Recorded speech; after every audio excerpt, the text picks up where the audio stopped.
ABC Video, bringing to life a world of entertainment for everyone.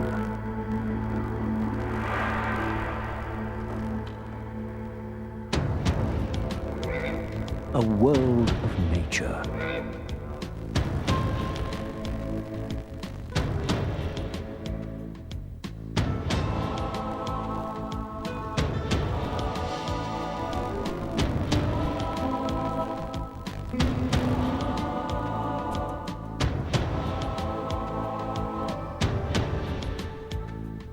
A world of opera.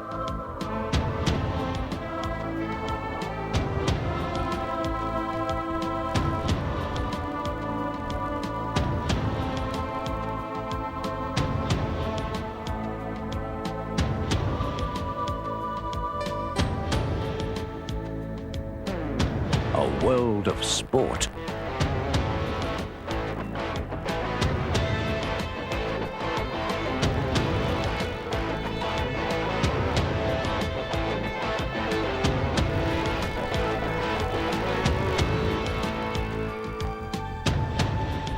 A world of comedy.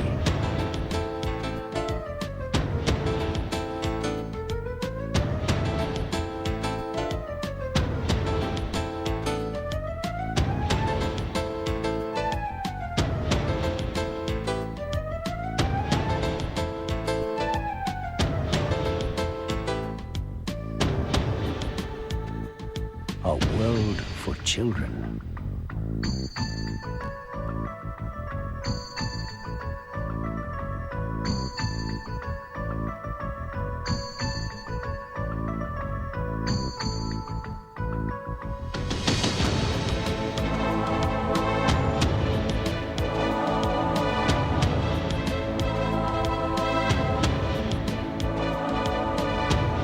ABC Video, a world of entertainment for everyone.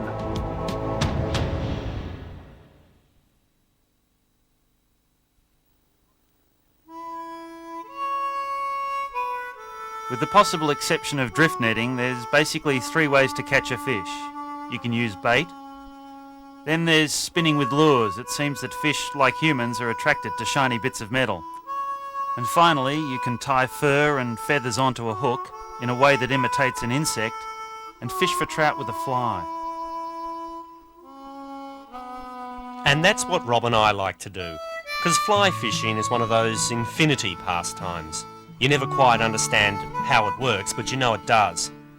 But mainly we like it because it takes you places, and those places tend to be the most beautiful on Earth.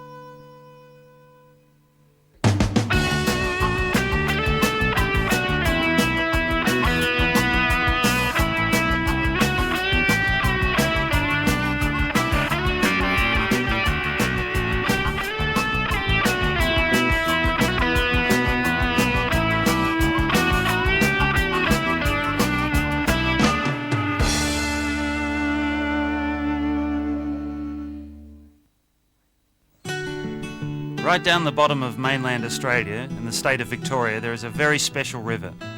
Even the mention of it tends to fire the imagination, because over the last 150 years, history's had a way of touching every kilometre. It's one of the most beautiful trout streams you'll ever see. It certainly has the most beautiful name.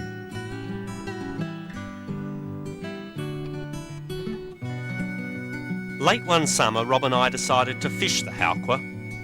Our journey took us northeast from Melbourne on a 3-hour trip up into an area known as the High Country, presumably a reference to its petrol prices.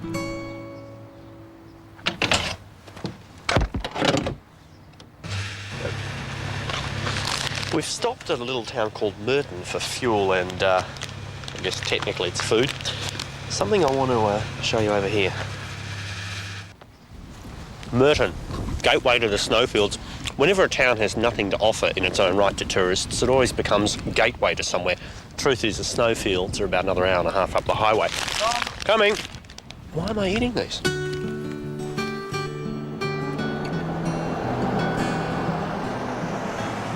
A little further up the highway, we hit Mansfield, gateway to the Great Wall of China, and a small town made famous as the principal location for the Man from Snowy River films, not to mention one of the few places in the world where there are more akubras than people.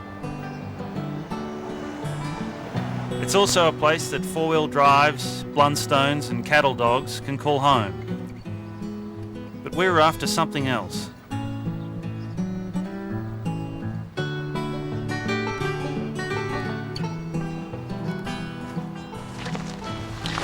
These are the ones we wanted to find. Nellie and Christina Ware. When most people visit Mansfield Cemetery, they come to see the graves of Thomas Lonergan or Michael Kennedy, who were killed by armed criminals 100 years ago. That was, of course, Ned Kelly. Yeah, it was his handiwork. But these are the ones we wanted to find. We'll show you why later. Drizzling Gippsland, mild to warm and generally sunny days. The fire danger high in the north. Half an hour out of Mansfield, we got our first sight of the Halkwa. It was running clear. It's always a good feeling to leave the bitumen. The Halkwa River Road was dusty, and dust is a good sign to a fisherman. It means there hasn't been rain for quite a few days. The massive immigration of Europeans after the Second World War meant good food was finally introduced to Australian cities. Quite a shock to some. From there it broke out and slowly made its way inland, much like the cane toad. Halkwadale Gourmet Retreat represents one of its farthest advances so far. Its chef, Marika Brugman, gave us a recipe for wild trout. We planned to take it, along with the ingredients, and like missionaries, carry them all the way up the river where it was our job to catch the main ingredient, wild trout.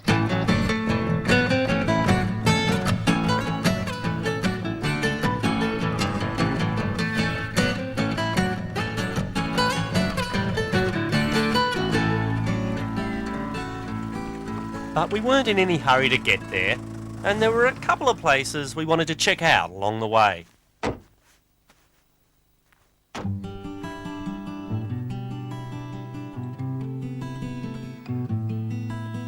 About an hour and a half upstream, at the bottom of a very steep valley, we came across the first of many early settlements.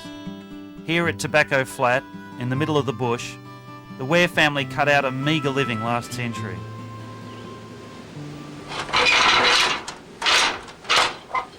Still works. This is where Christina and Nellie Ware used to live. We saw them earlier in the cemetery. Now, back at the turn of the century, a trip down the river over there to Mansfield took anything up to 2 or 3 days. And that's too long when you got appendicitis. The Ware family who lived here last century had 7 kids, so they had to become pretty self-sufficient, and there's evidence of that all over this flat. You've got walnut trees, and we found some wild pears growing before. Can't be blamed for these blackberries. They were introduced into the country last century by a guy called Baron von Mueller, and unfortunately they've sort of taken over the whole river valley up here. One of the 2 major disasters visited upon Australia by Germany, the other being Adelaide.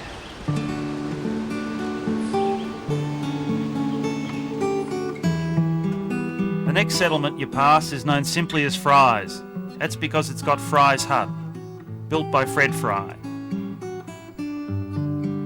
Now this simple design of split timber and corrugated iron has withstood bushfires, floods, storms, and most damaging of all, four-wheel drive enthusiasts.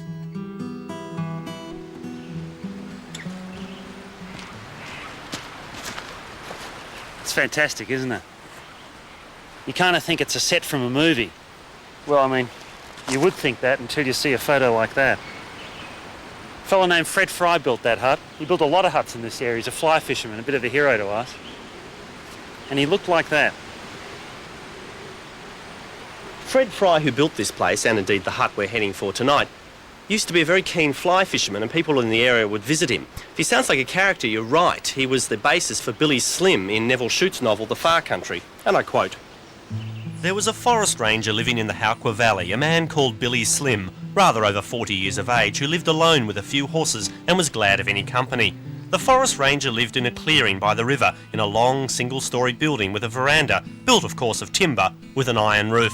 There was a living room, which was the kitchen, with a harness room opening out of it, which in turn communicated with the stable. In winter, when the snow was lying in the valley, Billy Slim could feed his horses without going out into the snow."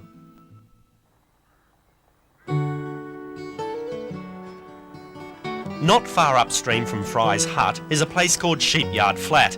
It's empty now, but over Christmas this place is packed with campers, people who like taking the stress and noise of city living and recreating it here in a bush setting. Eventually the road leaves the river, and that's where we left the road. Because up ahead was a stretch of the Hauqua where, according to the map, it had no road running beside it. Now for trout fishermen, this is always an exciting prospect. It means that to get in there you have to walk, which pretty much rules out anyone carrying a ghetto blaster or slab of beer.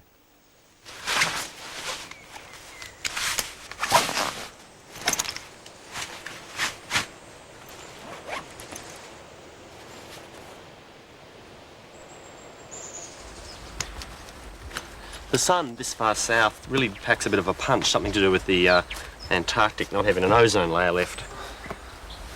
Mind you, we haven't lost the use of our fingers. It's just that trout have an unbelievable sense of taste, and if you get this stuff on your fingers, even I can taste it.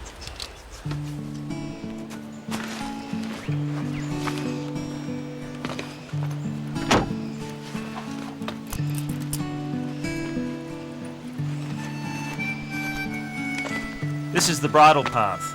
It's a beautiful track, hand cut. Now they don't make paths like this anymore. Well, why would you when you've got a bulldozer? Australian bush has a special feel to it, every shade of dull green imaginable, accompanied by the scent of eucalyptus. Now the only real danger out here, apart from getting lost, is snakes. Australians tend to rate their snakes by deadliness, as if there are degrees of death. The main species around here, the red-bellied black snake, is described as practically harmless, which means it'll kill you, but it takes twice as long as a tiger or a brown. It's a great comfort as you walk along. That and the odd snack.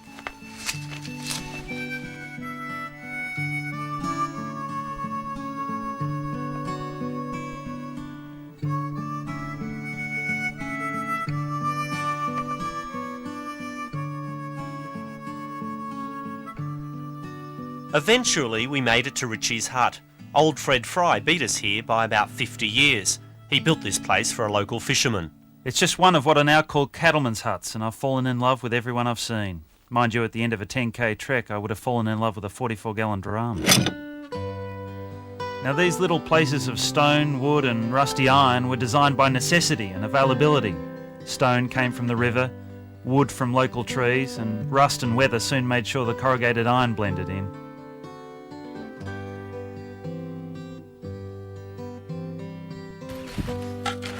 Bushwalkers are a funny mob. They know it's wrong to leave their rubbish lying around, but they figure if they just sort of blacken the cans and leave them in the fire, they're practically compost.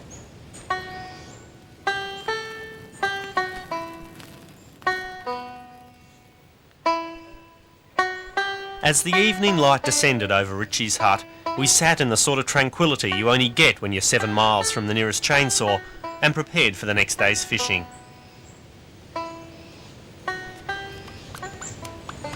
A lot of people get intimidated by knots, but in 7 years of fly fishing we've found we've only had to learn 2. 3, although I get the guy at my fishing shop to tie this one for me.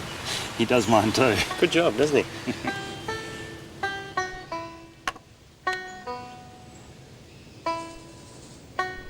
My younger brother has a theory that people are attracted to accessory sports, things like cycling and skiing, where there's always some new piece of equipment or clothing you can buy. Fly fishing's got a touch of that. I'm still not sure what half the stuff I've bought is for. Tonight we'd eat steak. Tomorrow, hopefully, it would be fish. The wine is from a vineyard in the next valley, owned by the same family Fred Fry built this hut for 50-odd years ago, the Richies. Now, Tom and I made a pact some years ago that when camping we would not do one thing: recite bush poetry. No matter how long the silences, they're not allowed to be broken by anything resembling Banjo Patterson. It takes a lot of self-control.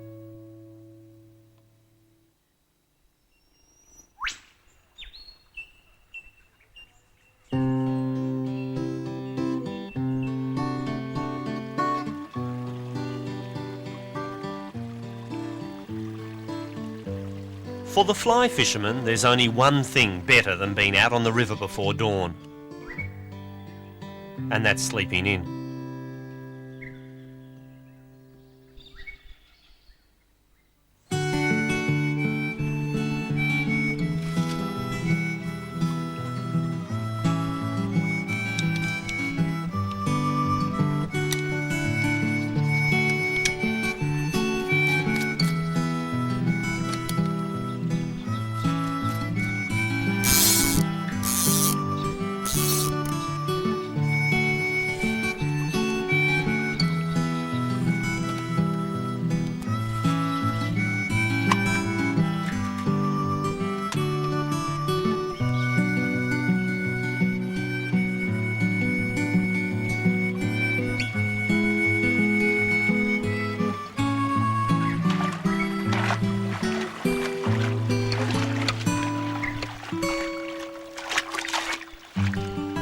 We finally hit the water about 9 o'clock.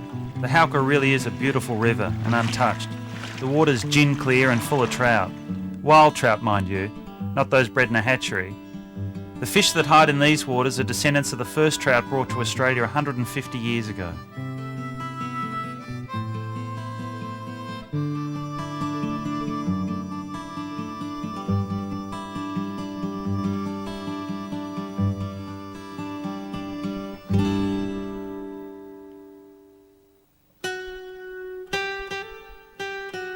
The best way, sometimes the only way to see these rivers, is to wade. Wading a river is to enter the world of the trout. Down low, feeling the weight of water against the body, it's like a spiritual form of aqua aerobics, but free. And you get to see the bush the way it's been for thousands of years.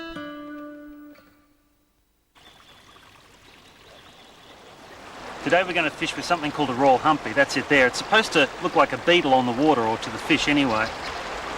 That's made of calf tail. That's hackle from some sort of fowl. That's deer hair. The red stuff's made by DuPont. I mean, that's the one cheap. And the tail is German Shepherd. That's not strictly by the book, but it's the closest we could come to it. And luckily up here, the fish give you points for effort. There's literally thousands of types of flies around, and a lot of people, far better anglers than ourselves, take pride in knowing the Latin name of every one. Avoid these people at dinner parties. They catch a lot more fish than us, but I don't think they have quite as much fun, so we'll just stick with the humpy today.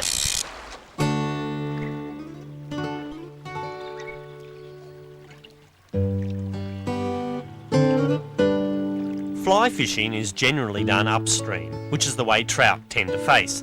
You cast the fly up in front of you and let it float back with the current. Often the fish won't strike because it isn't feeding, or perhaps it's seen you. Other times a trout will rise to the fly, but at the last minute turn away. You can spend hours theorising why. Which is exactly what we do.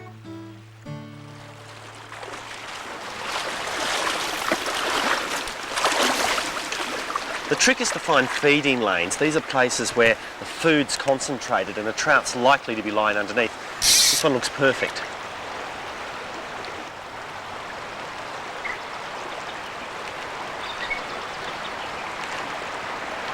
Mind you, looks can be deceptive.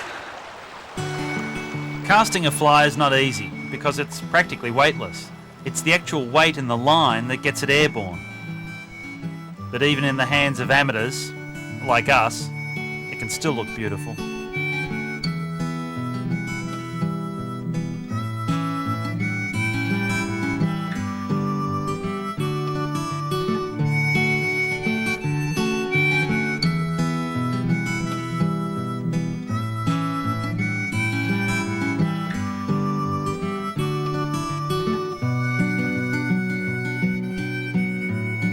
There's dozens of different ways you can cast a fly. False cast, roll cast, steeple cast, parachute cast, getting hooked up in the bushes behind you cast. That's not an official one.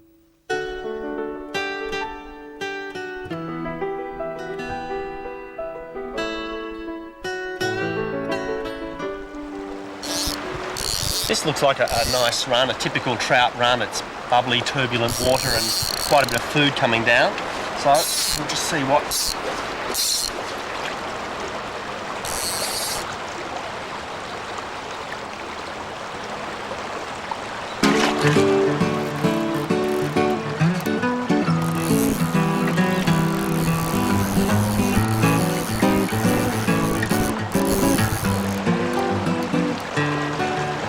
The first fish for the day. It looks to be a rainbow of a pound or a bit more, which is a lovely size for this river. And we'll just see if we can't bring him in. Beautiful. Nice looking fish. Did you see him take it, Rob? Now, it's an old Maori tradition to always release the first fish of the day, so I guess we can abide by that. There's plenty more hopefully further up. It's a rainbow. It's all by the stripe along the side there. The spots go right down to the tail. Beautiful.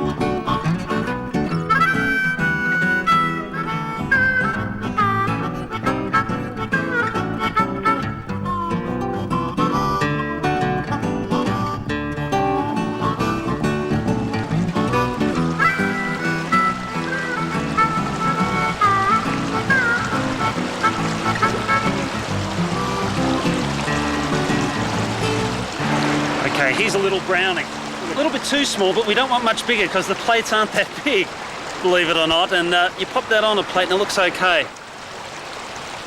One of the great things about fly fishing is you can always release the fish unharmed. Often it's the fly that ends up the worse for wear. We're going to let him go back though. There's little difference, no spots on the tail.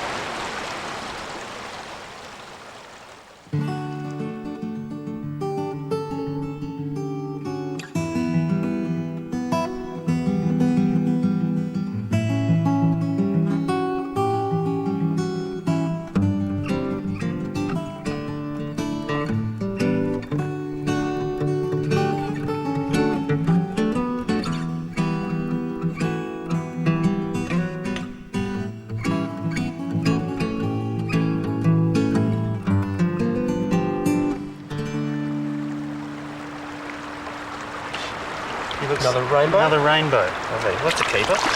That's what I would call an ingredient. Oh, that's perfect for plate size. Beautiful.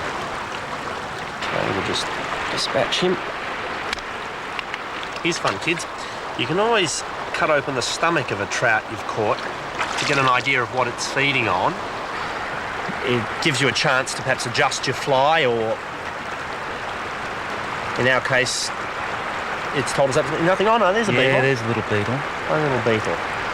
These are officially bugs. We actually made an agreement that we'd never learn the Latin names of anything. Ephoptomerus orangerus. Look at that flesh. It's really orange. Early in the season, it is orange because they eat all sorts of yabbies and things with a lot of oil. Look at that. That's from wild food. You don't see that very often.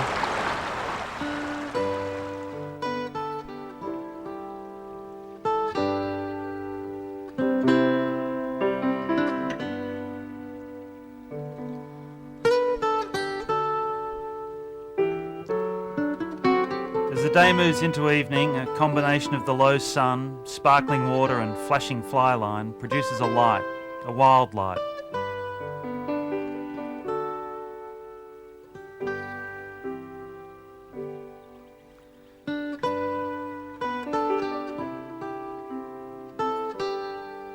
It can be an overwhelming experience out on a pristine mountain river at dusk. Everything seems alive with that light, with visions you only see in a movie, but they're there for everyone, turned on every day by nature. Gratis.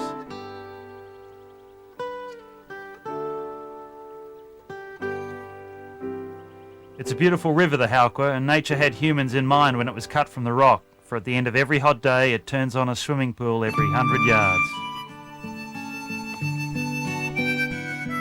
Some days the scenery's been so beautiful we've just floated down the river from pool to pool. It's quite a tour, that one. Pretty soon though you need a beer. We turn to nature's refrigerator.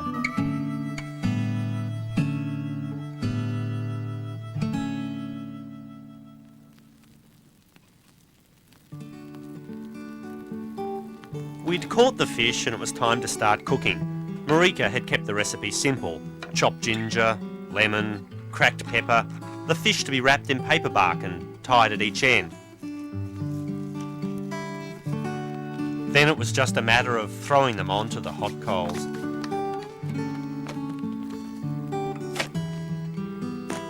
Now, a lot of people subscribe to the theory, if it's comfortable, it isn't camping. It's not a theory we subscribe to.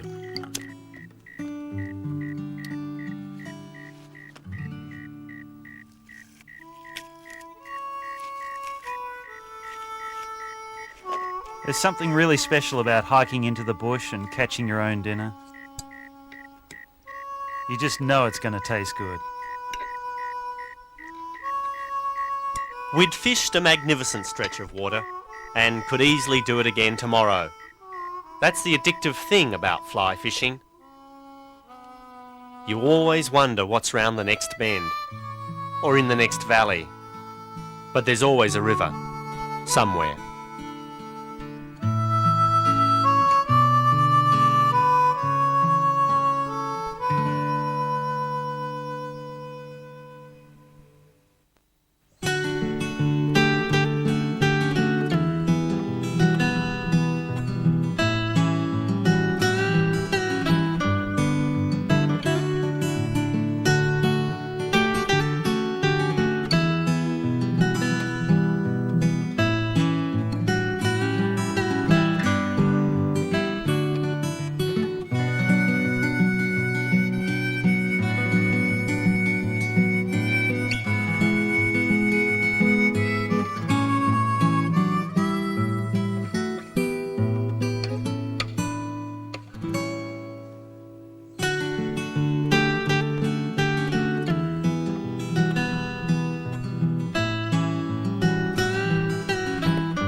England, the birthplace of fly fishing.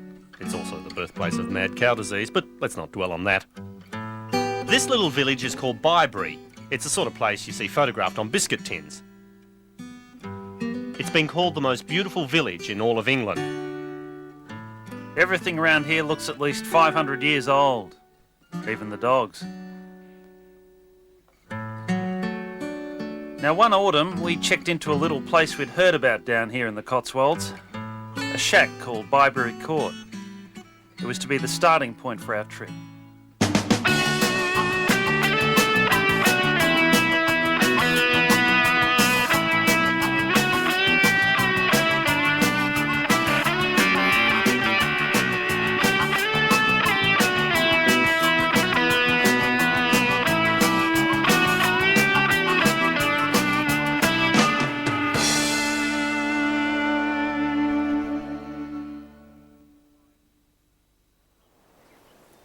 Early morning, Byberry.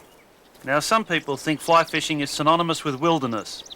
Those people have never been to England. A manicured lawn, a manor house, and an idyllic trout stream called the Colne. Now, it hasn't remained like this through a free-for-all approach. Hey, come on over, bring your friends. No, there's 4 centuries of rules governing this river. Well, this is it. This marks my beat. Now, I'm allowed to fish from this bridge onwards for about 300 or 400 metres. Not that side of the bridge or that side of the river. And I'm only allowed to take one rod. These beats are rights or privileges to fish the river, and they stretch back, I don't know, here probably 300, 400, 500 years, maybe longer. I believe even the Romans fished in these rivers. Now, these beats in some of the more famous rivers in England can run up to 50,000, 100,000 pounds for the perpetual right to fish that river. Let's give it a bash. I don't know whether the fish will write poetry. Fishing in a place like Byberry, you could really get a feel for what it must have been like hundreds of years ago. Stately manor homes, each with a private stretch of river, stocked with fat, lazy trout, all owned by fat, lazy members of the British aristocracy. But like the lawn, these sort of rivers are manicured. They farm the fish, stock the stream, sculpture the banks. They'll even weed some of these rivers. That's right, a grown man gets in the water and pulls out the weeds. But I guess you can't argue with the beauty. Can't believe I came to England and didn't pack a jumper. The Byberry really is a typical little English trout stream. Very pretty, very civilised. In fact, there are stretches of this water where trout won't rise to a fly unless it's presented by someone wearing a jacket and a tie. But it's a little bit more manicured than we're used to, so Rob and I are going to head a few hundred miles north to Scotland. Well, in fact, we're going to head to breakfast now, but then we're heading north. We flew north from London to Inverness, up in the Highlands of Scotland. This train would take us further north, along a route known, somewhat unimaginatively, as the North Line.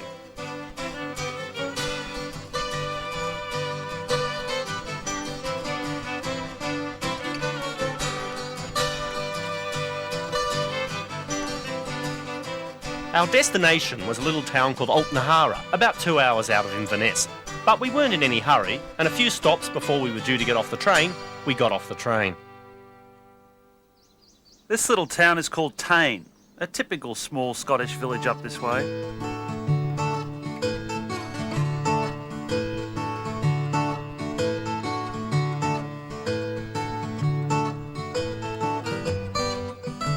One of the very few Tudor nightclubs still in existence. Every Tuesday it's Wet Kilt Night.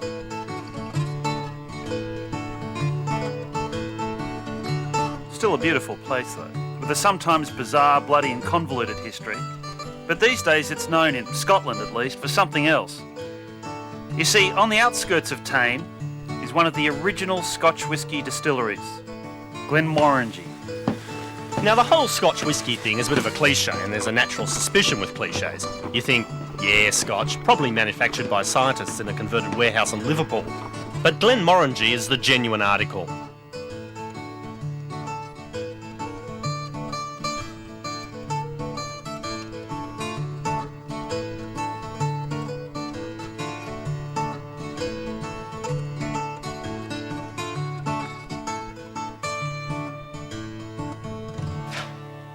I guess when you think about the cliches of Scotland, like bagpipes or kilts or something, you've got to add Scotch whisky.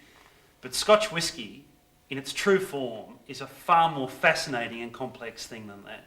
And it deserves a lot more credit. I'll show you why. This is the engine room with the big copper stills. They boil out or distill all the spirits and flavours to produce the enormously rich single malt Scotch. Now, the different regions of Scotland produce vastly different flavoured whiskies, depending on the malt or the peat or the water or the wood you use. They say you can't even get two stills to produce the same flavour. So you'd think the whisky we commonly drink would be enormously varied too. Well, there's only one problem. Unfortunately, when Scotch became a big international drink, they started blending, getting barrels of different malts and basically making it a blend of flavour for overseas tastes, which is a real pity. Fortunately, this place doesn't do that. They're all single malts and you should try them because Scotch, as a single malt, is as varied a drink as you'll find anywhere in the world.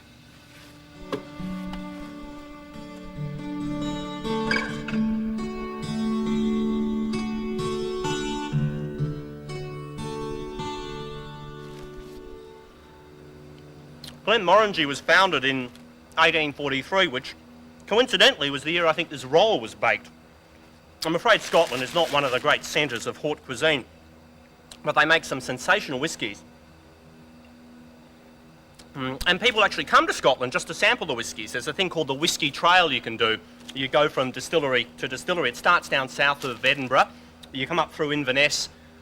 And I don't think anyone remembers what happens after that, but well worth doing. We eventually found our way back onto the train. We certainly weren't capable of driving, and continued our journey north.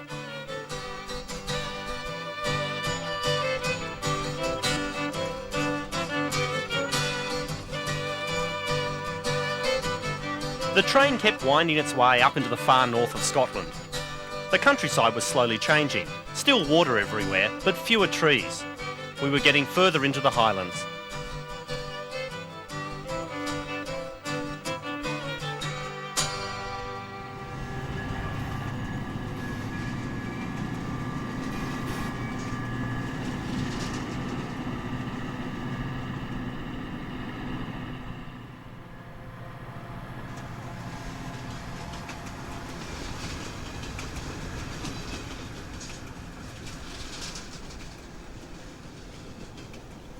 Well, this is leg or larg, or everything has two different spellings and pronunciations here. This is as close as that train gets to where we've got to go. And the other reason we got off here is that someone told us about a very interesting way of getting from Leg up to Altnahara. Now, it's so interesting it almost sounds like a practical joke. So we might be stuck here for a little while. And it doesn't look like the busiest part of Scotland. All we could do was wait and hope we'd been told the truth. Gee, that Glenmorangie sure packs a punch.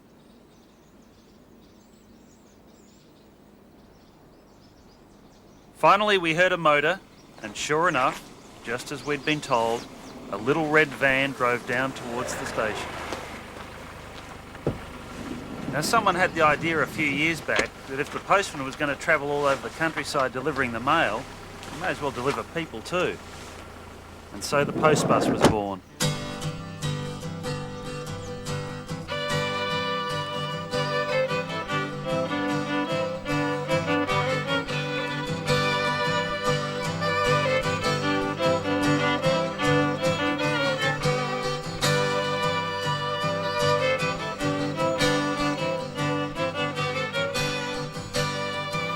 The trip gave us a pretty good introduction to the landscape up this way. Mile after mile of grassy moors, crisscrossed by a myriad of streams and rivers, with the odd hamlet popping up here and there. How long does it take to get to Altnahara, John? Half an hour. When John the driver said, "Oh, about half an hour," he was referring to a non-stop trip. He neglected to mention the 10,000 letterboxes we'd be visiting en route. It's often said the US mail stops for nothing. The Scottish mail stops for everything, even a good chat. Fortunately, one of the passengers told him to hurry up. Well, you've got to lay down the law.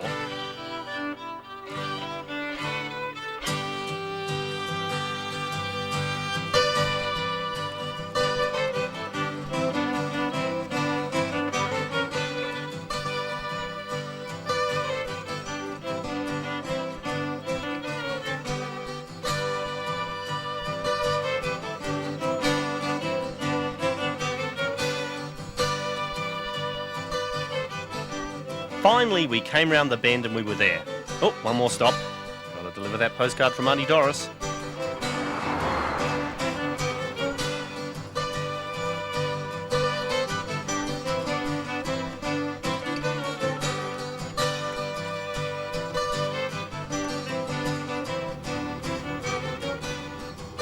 For us, it was the end of the line. The Altnahara Hotel has been a refuge for anglers since the early 1800s. Altnahara has a population of 35, not counting the livestock, and it's about as isolated as a town can get. In winter, this place would be covered in snow and pretty much cut off from the outside world.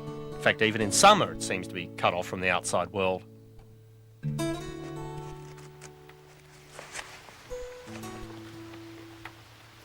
One of the things that keeps amazing us when we go to these fishing destinations is how often we find places that aren't in guidebooks.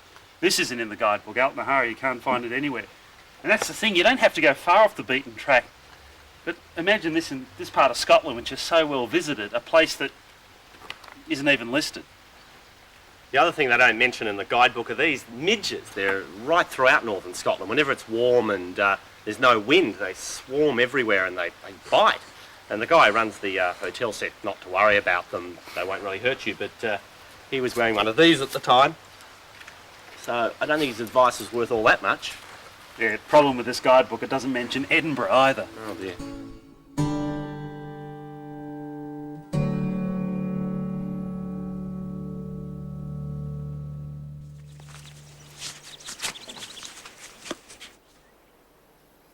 Early morning. We got some basic instructions of where to go. It was time to head off.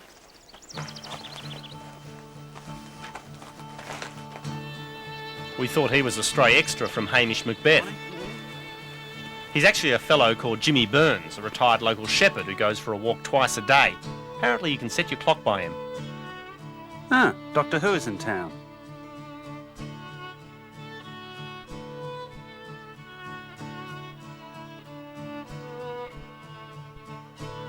Now, our plan was to take the road out of town to the intersection. It's actually the only crossroads in the entire district.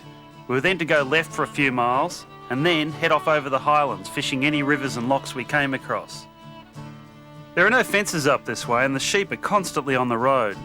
They get quite a few Germans up this way as well. Funny thing about the German language, it's just so angry. This isn't a road sign, it's an accusation, like you've already killed 3 sheep and this is your final warning. Lamm auf der Straße!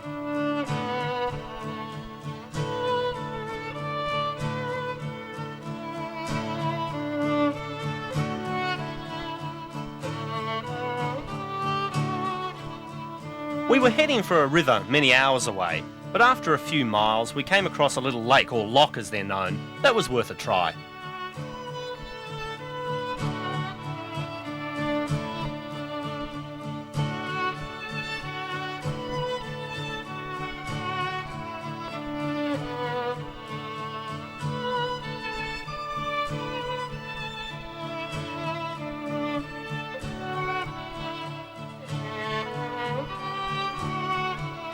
It didn't take long before we started hooking up, though none of these fish were about to be stuffed and mounted above the mantelpiece. After a while it started to click. Ever since we've been asking about trout fishing in this area, we'd got a rather strange response. Everyone said, well, you can fish for trout, as if it was the oddest thing you'd want to do. We soon realised why. The average trout up here is the size of an overfed goldfish.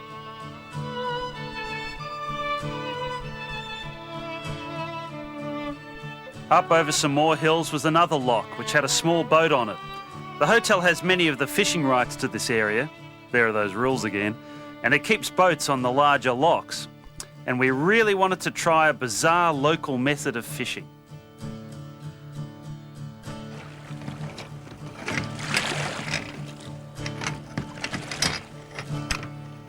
It's called a dapping rod. Never used one before. But it eventually goes out to about 17 feet in length, and we'll show you how it works. You stick this massive pole right up in the air and let the wind catch your line. The theory is the green floss catches the wind and causes the fly to sort of dance around or dap on the water surface. I couldn't help suspecting I was the victim of some sort of elaborate Scottish practical joke. Back on shore there were probably a dozen blokes in kilts with binoculars laughing themselves stupid. Needless to say, Rob soon returned to the conventional fly rod. Me, I'm in this for the long haul. Not surprisingly, Rob caught our first fish. It was a beautifully coloured brown trout. After this, we decided to head for shore. Tom and I have never been huge fans of boat fishing, and besides, his dapping rod was posing a threat to low-flying aircraft.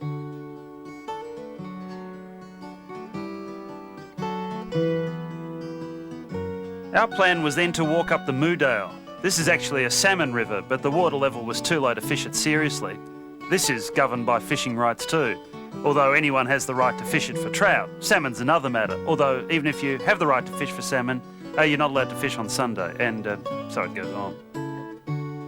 It's as beautiful a place to walk as any we've seen, not a soul around, and this is the high season. However, after fishing, the other great passion up here is hunting, and eventually we had to make a slight detour. That's a comforting thought. I think we'll stick to the river today. There are actually heaps of deer right throughout the hills around here, and you can hear them calling because I think it's mating season right now. And interestingly, it's one of the few sounds in Scotland that's more irritating than the bagpipes.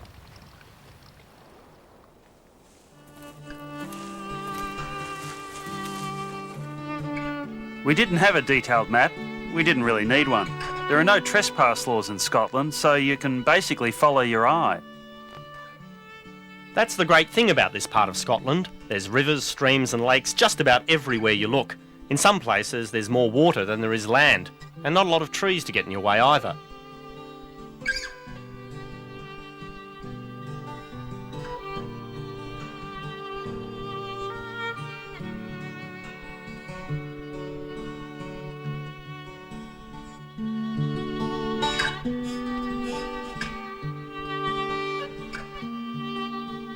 And then, way up here, we came across a beautiful old abandoned cottage. Time for morning tea.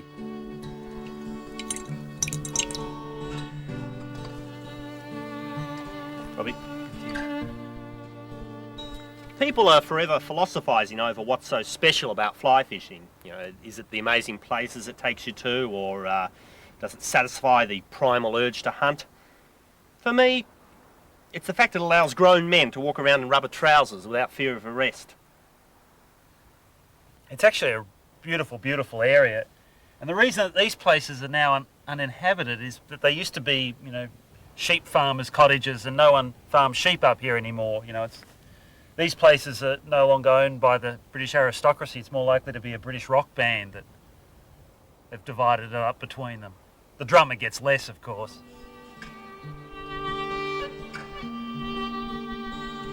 We pushed on across the rolling plains, basically just following our noses.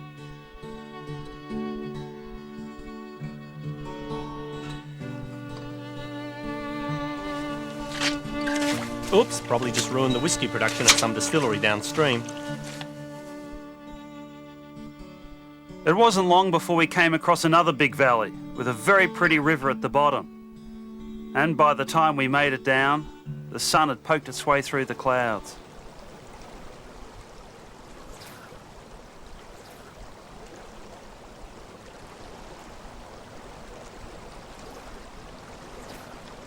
Unfortunately, the fish were actually getting smaller.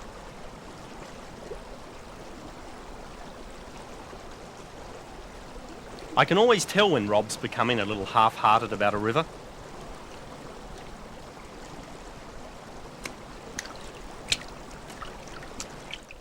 We found another pool a little further downstream and tried changing flies. Rob went for a weighted nymph. I was seriously considering a worm. But nothing seemed to work. Time for yet another change of plan. We figured maybe the rivers and locks down in the valley had been fished out. It was the end of a long summer. Maybe one of the locks up in the hills would be a better bet. Who'd be stupid enough to climb all the way up there?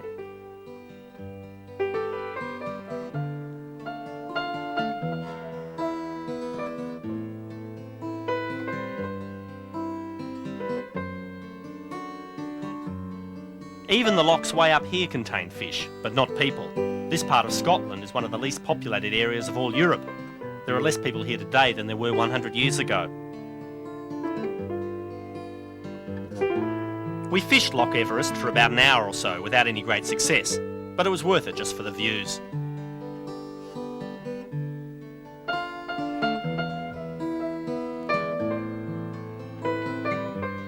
It was time to head back down to the valley. Rob suggested we give the dapping concept one more go. I said, fine, you hold the rod. He said, fine, you row.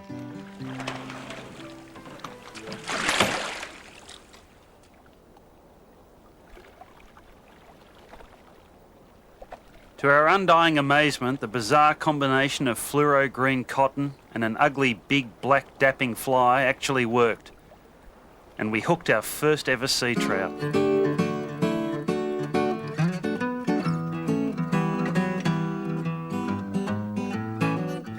I was stunned. Never having seen one before, I grabbed an oar in case it had teeth and we had to club it.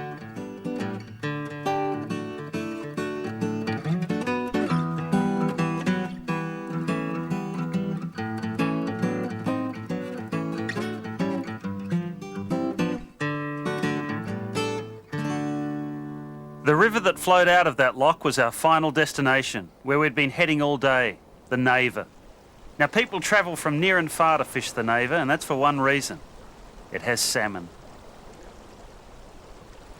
They can only be found in certain rivers, all privately owned of course, and getting permission to fish for them is not all that easy.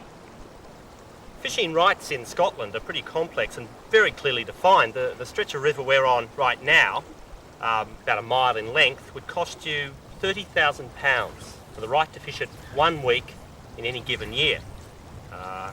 We didn't quite have £30,000, but the people who own the right this week were in the Otnahara pub last night, and they said they weren't going to be fishing today. The water's actually a bit too low, and they're going for salmon, and they wanted to know if we knew anyone desperate enough to want to fish it. How you going? Oh, good. I'm up to $10,000 worth, though. The reason salmon are so highly sought after is they're virtually impossible to catch. Once they come in from the ocean, their digestive system shuts down. They don't actually feed. To get them to take a fly, you don't look for something that resembles an insect, you look for something that'll annoy them. The river keeper had left us some proper salmon rods, but we gave up on them pretty quickly. The rod I'm using is a really light rod for these sort of waters. I mean, no self-respecting salmon fisherman would be seen dead with one of these. What they use, and which I've given up on, is one of these, which is about twice the power of my one. Mind you, I reckon no self-respecting person would be seen with one of these. The kings of Great Britain have done this, and the Queen. We fished on without success, and the sun started to drop. It was a short walk to our pickup, and by the time we made it back to Altnahara, it was almost dark. There were a few extra guests staying at the Altnahara Hotel that night, and one of them had actually caught a salmon. Goodness knows how, we suspect explosives may have been involved. At any rate, our modest sea trout was relegated to entree status. Main course was to be salmon. And Tusha was our chef, and this being Scotland, nothing was wasted. The fish guts, head and skin were all put in a bowl and turned into haggis, black pudding or some sort of Highland snack food. But the salmon, a beautiful, almost incandescent orange, was reserved for us.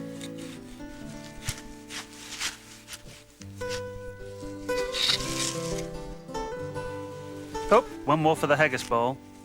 You don't need to go overboard when cooking salmon if it's fresh. Basic touches, lemon, pepper, a very light sauce. After dinner, we got talking to some regular visitors to this part of the world about the virtual worship of salmon fishing here and the rules and the cost. A day. So if you wanted to fish it for a week, you're talking about £3,600 just for one person to fish. So one rod? One rod, one pool.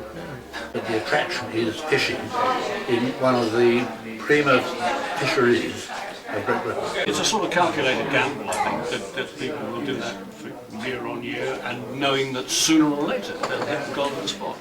It was hard not to be drawn into the mystique of one of the world's oldest pastimes. Casting a fly is an art, isn't it? If only to wear the clothes. Like other arts which you perform, you enjoy doing it well. And if you do it badly, you try and do it better the next time.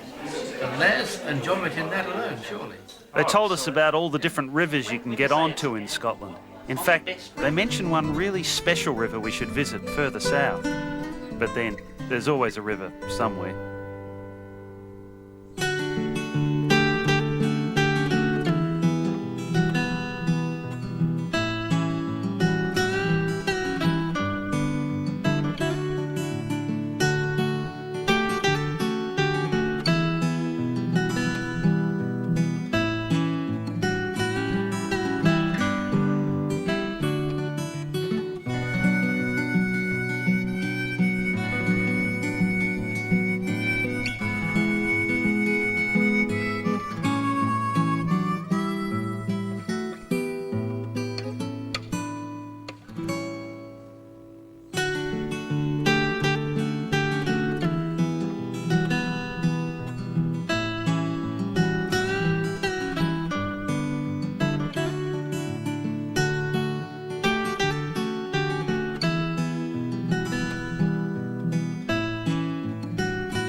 If you love maps, like we do, you'll love any map of New Zealand's South Island.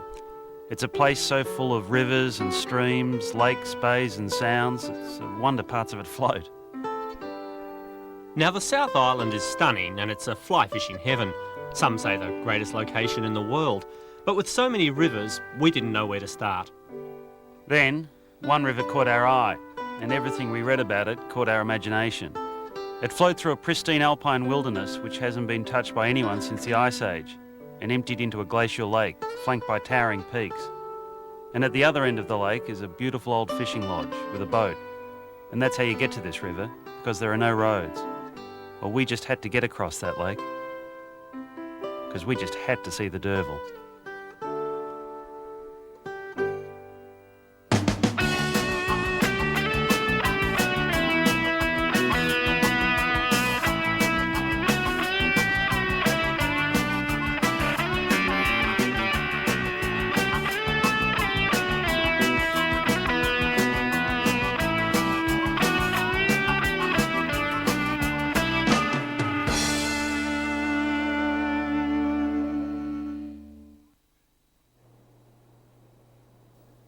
Christchurch is not exactly one of the world's busiest airports.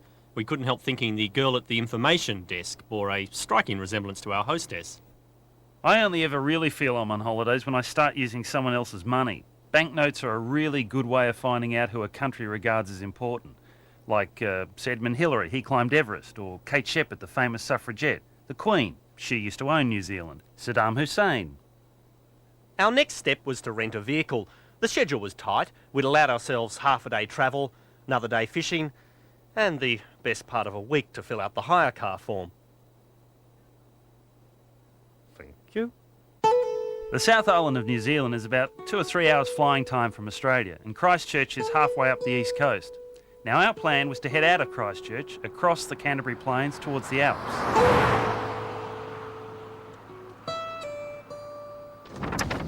Got the route all planned here. We're heading up through Rangiora, through the Puketaraki Ranges, into a little town called Muruyu Springs, and we're going to end up at Rotorua, which we've chosen not only because of its famous fishing lodge, but also as one of the few locations in New Zealand we can actually pronounce. Rotorua? It's Rotorua. Whenever you're travelling overseas, there's always at least one mystifying road sign. Now this would be spaceships releasing aliens up ahead. But we didn't stay on the main highway. Someone had told us about this back road across the Alps you could take if you had a four-wheel drive. Well, we had the next best thing, a hire car. It's an unbelievable road. It goes through private land, a couple of massive sheep stations. And to gain access, you have to get a key off the farmer. It'll cost you about $20-30, but it was the best $20 or $30 we ever spent.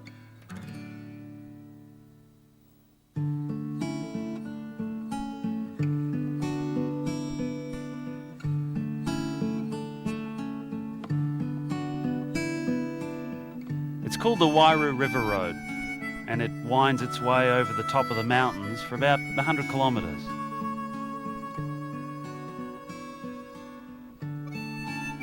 This little dirt track with its single-lane bridges and scenery you only ever see in deodorant commercials takes about 4 hours to travel.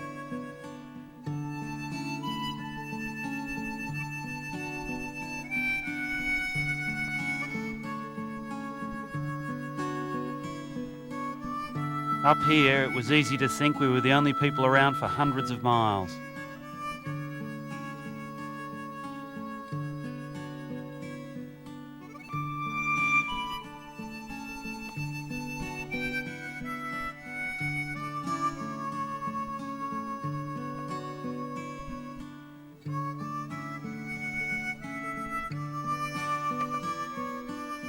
Eventually, the road winds down out of the mountains. A glimpse of the lake up ahead told us we were almost at the lodge. One more single-lane bridge and we arrived, just about an hour before dusk.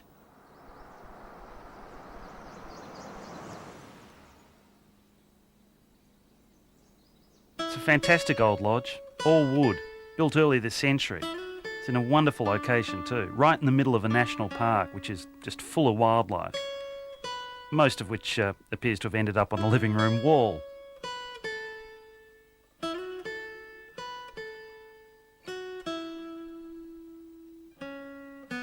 New Zealand is full of these lodges. They're pretty well known to fly fishermen who tend to keep quiet about them. But the truth is, anyone can stay here.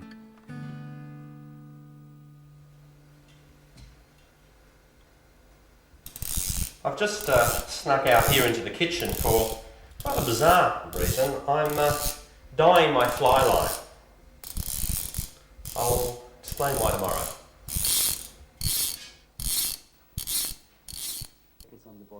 Wherever you fish in New Zealand, you need the advice of a local. Yeah, quite often they take it only on the film, and then you need it in the film. Right. So the dry fly, they won't touch it. Right. And until you sink it right in the film. And that means even Okay, Boris isn't exactly a small local gnome and less used to live in cast Munich. very close to He's a professional trout guide, and in New Zealand they're ranked up there with heart surgeons in community respect. That's because the trout here are big, and they don't get big by being fooled easily. It's embarrassing, really. 3 grown men spending half a night plotting how to outwit a creature with a brain the size of a pea. But trout here are incredibly selective, and your fly has to match exactly what they're feeding on, which can be any of 100 different insects. Boris handmade every one of these, and after spending a couple of hours getting us on track, he offered to tie us a few flies, ideal for the trip the next day.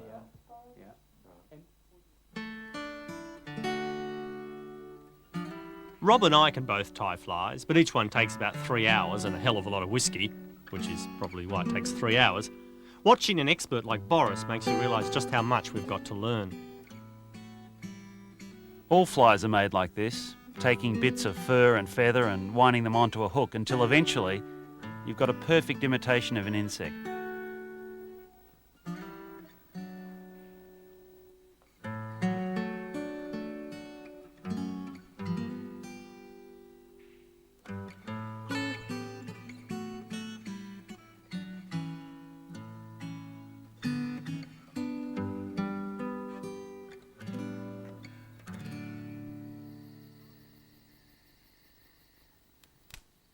After dinner, we settled back to enjoy a game of Scrabble, Maori Scrabble.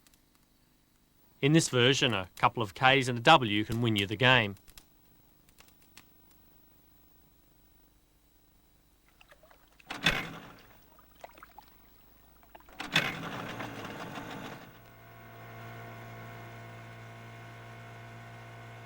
It's not often Tom and I agree to get up at dawn, but this morning was worth it.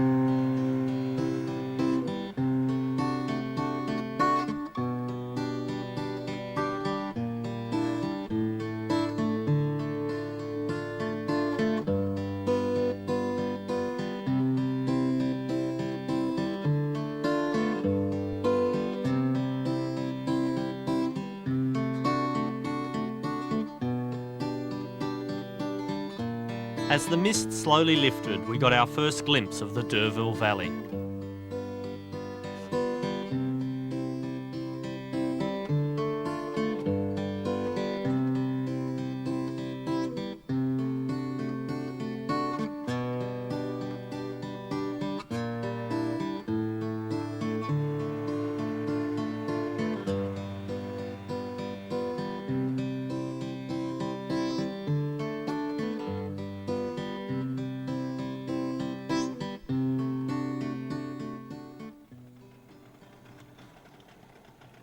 Eventually we reached the mouth of the Derville River. Would have been quicker to row. The water here is the clearest I've ever seen. It's quite unbelievable. So what looks 1 foot deep isn't. Did I mention it's cold?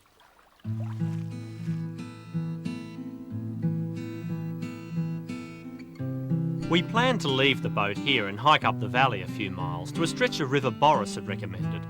The clouds looked threatening, though we'd been assured they were going to burn off later in the day.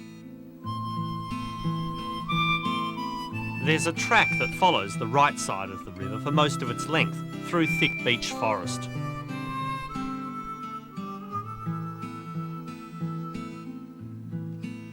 It would actually take you days and days to walk its entire length.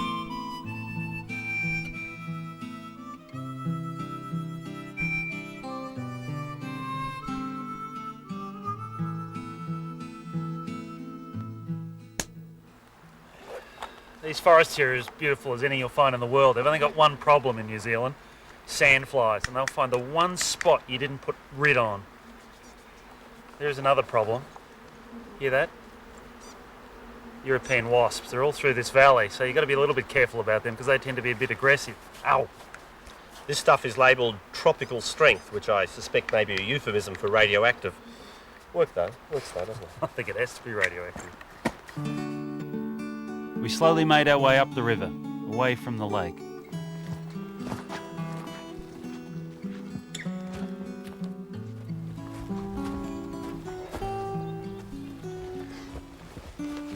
Getting to any decent fishing location always requires a bit of a hike.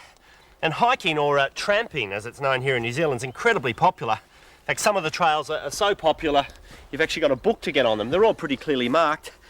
And your Kiwi trampers are a pretty intrepid lot. They'll head off into those hills for days on end with only a bag of dried fruit and a change of underwear, and not use either. Okay. Good news, we're a fifth of the way there. Hurrah! At least it's a fraction.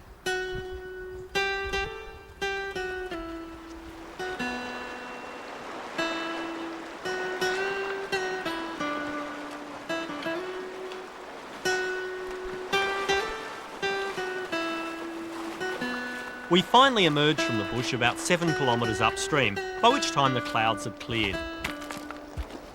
This sort of sea of scree you see in so many rivers in New Zealand is really typical. That's because the mountains up there are all decaying and the floods wash all the rock and rubble down here, and you just see football fields full of this stuff. And those mountains are actually getting shorter, so in a couple of million years the tourist board here's got a lot to worry about.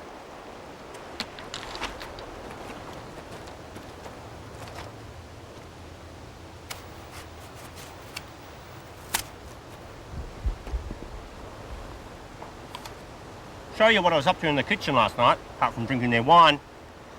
Dyeing my lime. This is what it was before. White, bright green. It really stands out against the vegetation around here because it's all beech forest and very dark. So, made it darker, and hopefully it'll be just that bit harder to spot as it's flying through the air. That's the theory anyway. Why didn't you dye my fly line? Well, you didn't ask. Well, can you do it now? No. It was good to finally start fishing the Derville. It really is a stunning river. One of those places that you just can't take a bad photo. The feeling of the place is hard to describe. It's a sort of overwhelming combination of crystal clear water, sparkling light, and a mountain backdrop just about everywhere you turn.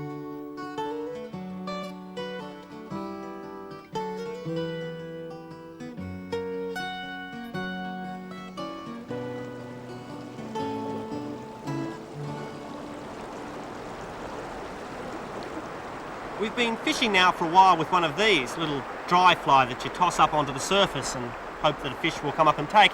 But nothing seems to be moving on the river, nothing's coming to the surface, and the truth is trout do about 95% of their feeding below the surface. God knows how they conduct those sort of surveys. So what we're going to do is switch to one of these. It's called a nymph, and it's designed to resemble the sort of insect life that hangs around underneath the surface. It lives under rocks and floats about. And we think that's what the trout in this river might be feeding on right now. There's all sorts of different coloured nymphs, different sizes and shapes, but the key to them is they're weighted. They'll float beneath the surface. So you cast them up just like the dry fly. They float down beneath the surface. Of course, if a trout takes it, you're not going to see it because it could be 2 or 3 feet below the surface. So a few feet up on the line, we attach this. It's called a strike indicator. In our case, just a bit of cotton. The cotton floats on the surface. The nymph is down below. If a fish grabs the nymph, you look at the strike indicator, it'll dip beneath the surface, you strike, and hopefully you'll get yourself a fish.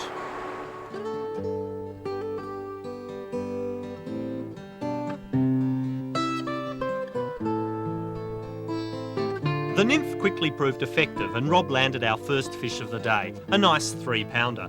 Trout, like newborn babies, are always described in pounds. Kilograms never sound quite so impressive.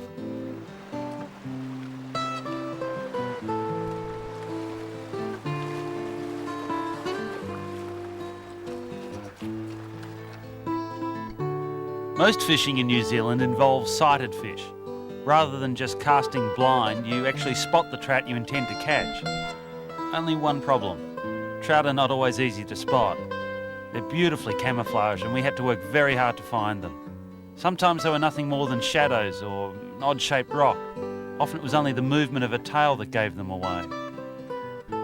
But if you look long enough, carefully enough, then like pictures in one of those magic eye books, they do appear. Other times, trout can be a lot easier to spot. Problem is, easier they are to spot, the harder they are to catch.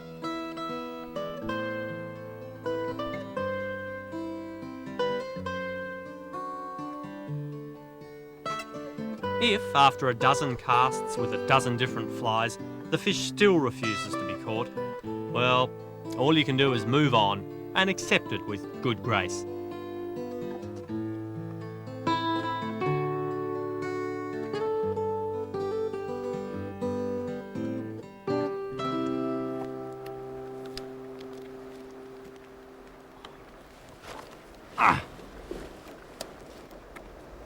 Here's the bugger.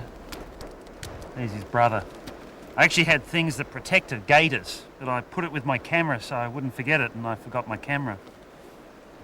Actually, the bottom of these shoes is interesting. It's actually made of felt, and it's about the only substance in the world that sticks to rocks, apart from greasy moss.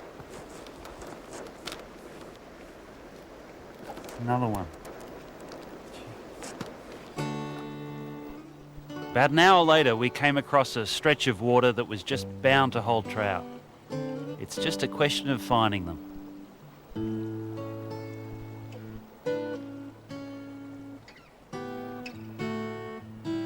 If you stay low and you camouflage and you move slowly, you can actually get right up on a fish. I spotted a shape in the water that looked just like a rock. But when we looked really carefully, it was a rock.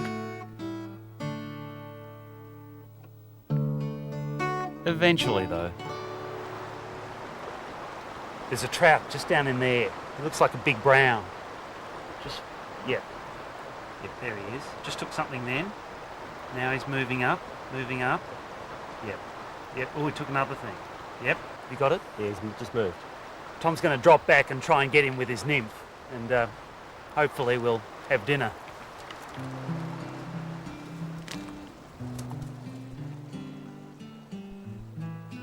If you want to trick a fish into taking a fly, you have to make sure that fish cannot see the line attached to the fly.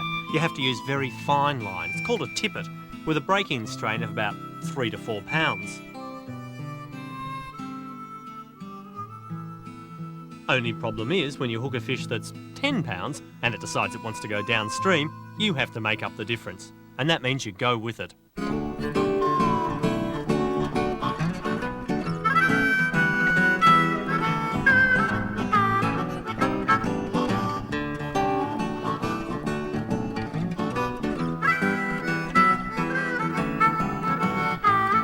It was closer to half an hour before we finally got him into the shore.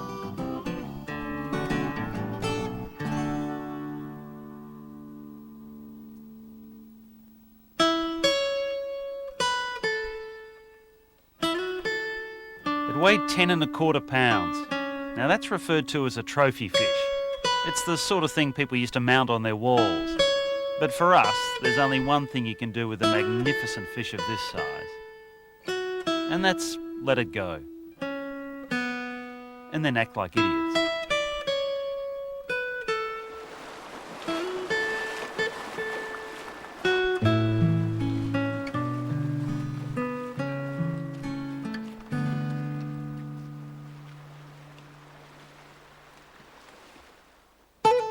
There followed a couple of hours of magic. The river was everything we'd hoped for. You can't buy this sort of solitude. In fact, New Zealand won't let you. They insist you take it for free.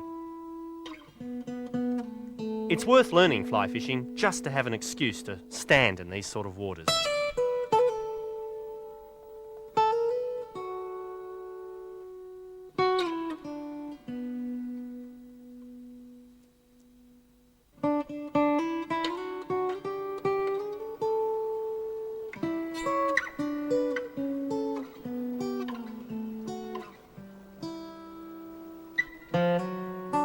We hooked up on a few too, but the plan was to catch dinner, and if we didn't start concentrating, we'd starve. Time to get serious.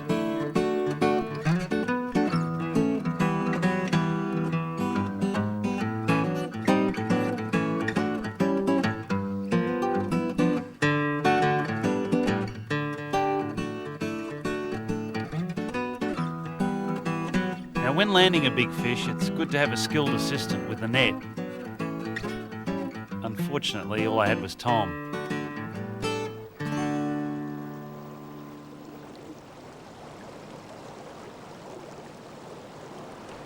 It's a beautiful New Zealand brown trout coming in at about 5.5 pounds. I tell you what, they put so much pressure on you, that took about 10 or 15 minutes to land, and that's a fairly short time. And your arm just aches, and they can shoot off at any time. And the line we're using is so fine that, you know, a fish like that could break you in a second. I think this could be dinner. What do you reckon? Well, Boris's fly came through. All that was left to do was put the camera on a rock, hit the self-timer, and act like idiots again. It's funny, we just opened its stomach to see what it was feeding on, see if it matched the fly we were using. Well, we found that in its stomach, and that's the fly. And you can just see how closely they match. Most of the fly fishers around here practice catch and release, and it's certainly a practice we tend to follow. This will be the only fish we'll take from the river today. You're certainly allowed to take fish, but generally nobody does, and we would take 1 in 1,000, if that. There's plenty of people that have come here for a couple of decades and never killed one fish, and it tends to preserve the fishery. The fish was in beautiful condition and would make a great meal. Come to think of it, we were getting pretty hungry. Time to head for home.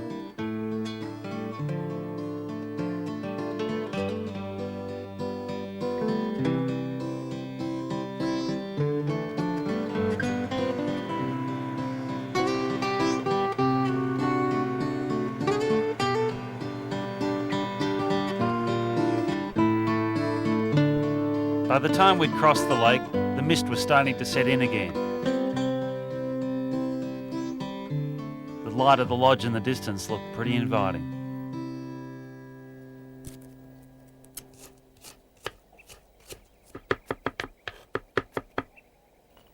Rotorua Lodge's resident chef Frank Morrison was standing by.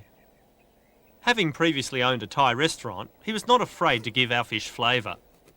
After scoring the trout, his recipe involved a marinade of coconut milk, cucumber, lime juice, chilli, olives and mint. Like we said, not afraid of flavour.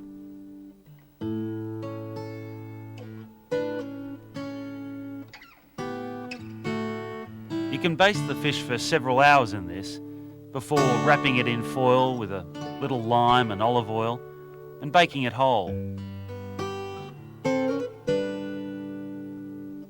Trout can sometimes taste plain, but with the flavours of Frank's recipe, accompanied by a local hunter's Chardonnay, it tasted superb.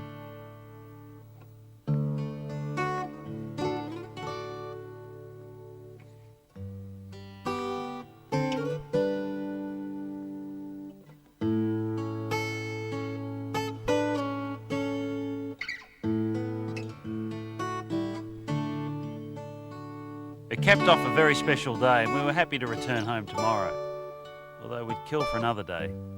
You see, Boris told us that if you keep going up the Derval for another day or so, then climb up over this saddle, there's this other valley with this other river. There's always a river somewhere.